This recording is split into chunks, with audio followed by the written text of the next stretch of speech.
if you've ever dealt with those persistent, just super frustrating digestive issues that nobody can seem to figure out, you are definitely not alone.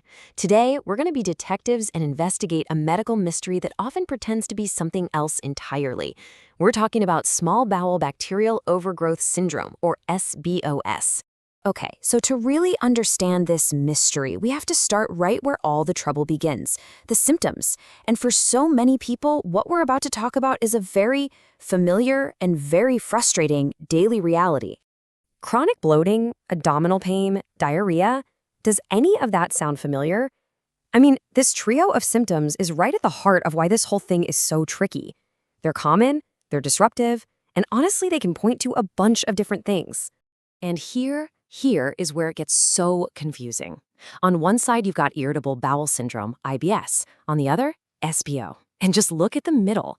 The core symptoms are almost a perfect match. Chronic diarrhea, bloating, abdominal pain, they overlap so much. And that's exactly why one is so often mistaken for the other. So, if it's not always IBS, what exactly is this other culprit? It's time to pull back the curtain and really get to the bottom of what's going on when we talk about SBSBO. So what it really boils down to is this. SBBOs is a disorder caused by way too much bacteria in the small bowel. Now, the key word there is small. We all have this bustling community of bacteria in our gut, right? But it's mostly supposed to hang out in the large bowel. When too many of these little guys move upstream into the small bowel, they start fermenting food way too early. And that's what causes all those awful symptoms. It's a classic case of too many residents in the wrong neighborhood, and it can even cause bigger problems like vitamin deficiencies and not absorbing nutrients properly. Okay, so that naturally leads to the big question. Why does this happen? I mean, while SBBOS can really affect anyone, certain conditions can create vulnerabilities that make it a whole lot more likely. So, what are them?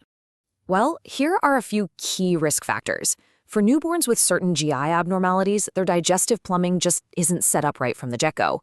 For people with conditions like scleroderma or diabetes, the issue is often about something called gut motility. You know, those wave-like muscle contractions that push food along? When that whole process slows down, it's like a massive traffic jam in your small intestine, giving bacteria the perfect chance to set up camp and multiply where they really shouldn't be. So, given how much the symptoms look alike, how do clinicians actually crack the case and tell SBBOs apart from IBS?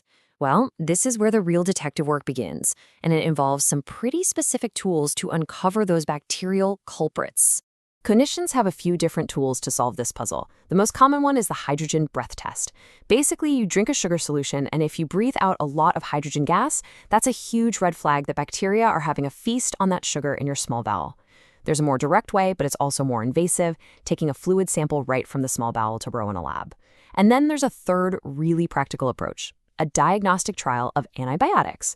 If the symptoms magically clear up after treatment, well, that's a really powerful clue that SBOs was the problem all along.